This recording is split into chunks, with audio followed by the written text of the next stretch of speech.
Hello parents, શું તમારું બાળક વધારે પડતી કોઈને કઈ વસ્તુ મોઢામાં નાખે છે, વધારે ચીડચીડિયું થઈ ગયું છે, તે ખાવાનું પણ ઓછું ખાય છે, તેમજ ઊંઘ પણ સારી રીતે નથી કરતું અને થોડી થોડી વારે સતત રડ્યા કરે છે, તો ખૂબ જ શક્ય છે કે બાળકોને દાંત આવવાની શરૂઆત થઈ ગઈ છે. કેમ કે દાંત આવવાની શરૂઆતમાં બાળક આ બધા લક્ષણો જરૂરથી બતાવે છે. તેમજ આ સમય બાળકો માટે ખૂબ જ મુશ્કેલ હોય છે, સાથે તેના મધર્સ માટે પણ આ સમય ખૂબ જ મુશ્કેલ હોય છે. તો અહીં મહત્વની વાત એ છે કે બાળકને જ્યારે દાંત આવે છે ત્યારે મધર્સ ઘણીવાર એવી સામાન્ય ભૂલો કરે છે જેના કારણે બાળકને વધારે તકલીફ થાય છે. તો આજના વિડીયોમાં આપણે વાત કરવાના છીએ કે જ્યારે બાળકોને દાંત આવે છે તો ત્યારે આપણે શું કરવું જોઈએ. હું તમને એવી 5 ભૂલો બતાવવાની છું જે મધર્સે બિલકુલ ના કરવી જોઈએ.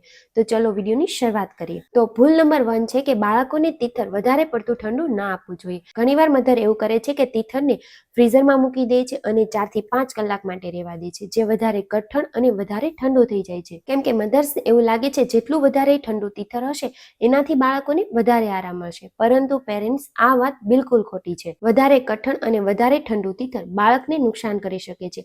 એટલે કે ઠંડા તીથરથી બાળકના પેઢાને નુકસાન થાય છે અને ઘણીવાર તેમાં બ્લીડિંગ પણ આવે છે. સાચી રીતે તો આપણે એ રીતે કરવું જોઈએ કે જ્યારે બાળકોને તીથર યુઝ કરીએ છીએ તો પહેલા તેને સારી રીતે વોશ કરી દેવું જોઈએ અને પછી તેને 3 થી 4 મિનિટ માટે જ ફ્રીઝમાં મૂકવું જોઈએ. ફ્રીઝરમાં બિલકુલ નહીં.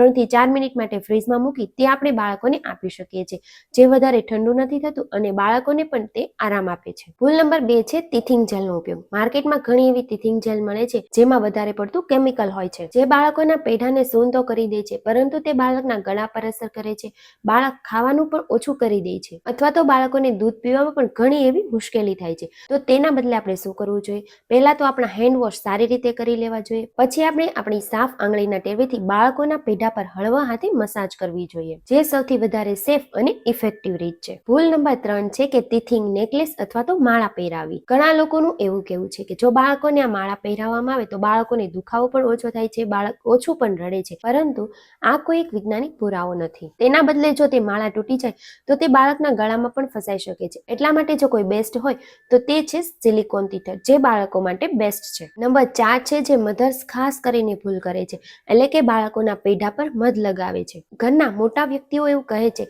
કે બાળકોના પેઢા પર થોડું મધ લગાવી દો, જેનાથી બાળકોને થોડું આરામ મળશે, પરંતુ આ ભૂલ બિલકુલ ના કરવી જોઈએ. કેમ કે બાળકોને 1 વર્ષ સુધી બિલકુલ મધ ના આપવું જોઈએ. મધમાં ઘણા એવા બેક્ટેરિયા હોઈ શકે છે જેના કારણે બાળકોને બીમાર થવાની શક્યતાઓ વધી જાય છે.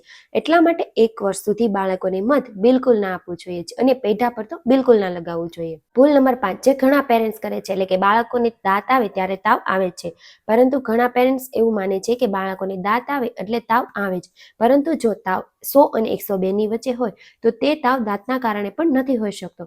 જો બાળકોને ઉલટી, ઝાડા, તાવ અને બાળકોને વધારે લૂઝ મોશન હોય તો ઘણીવાર બાળકોને ઇન્ફેક્શન પણ થઈ શક્યું હોય છે. એટલા માટે જો આવા સંજોગો જણાય તો તમારા ડોક્ટરની સલાહ જરૂરથી લેવી જોઈએ. તો પેરેન્ટ્સ જ્યારે બાળકોને દાંત આવે છે ત્યારે બાળક આજુબાજુની ઘણી વસ્તુ એવી છે કે વધારે પડતું મોઢામાં નાખે છે. એટલા માટે બાળકની આજુબાજુની બધી વસ્તુઓમાં ખૂબ જ સાફ સફાઈ રાખવી ખૂબ જ જરૂરી છે. ઘણીવાર બાળકોને તાવ આવે ત્યારે બાળક ખાવા પીવાનું ઓછું કરી દે છે. જો બાળક બ્રેસ્ટ મિલ્ક નથી લેતું તો આપણે બાળકોને ફોર્મ્યુલા મિલ્ક આપવું જોઈએ. તેની સાથે સાથે બાળકોને સોફ્ટ ખોરાક પણ આપી શકીએ છીએ, પરંતુ બાળકોને વધારે ફોર્સ ના કરવો જોઈએ. જો બાળક નથી ખાતું તો બાળકોને થોડા સમય પછી ખવડાવવાનો પ્રયત્ન જરૂરથી કરવો જોઈએ. બાળકોને દાંત આવે છે તો તે સમય વધારે મુશ્કેલ હોય છે, પરંતુ તે સમય પણ આસાનીથી જતો રહે છે. એટલા માટે પેરેન્ટ જ્યારે બાળકોને દાંત આવે છે ત્યારે ઘણી એવી કાળજીઓ જરૂરથી રાખવી અને પેનિક બિલકુલ ના થવું જોઈએ. તો આવા જ નવા વિડીયો જોવા માટે મારી ચેનલને લાઇક, શેર અને સબસ્ક્રાઇબ જરૂરથી કરજો. Thank you.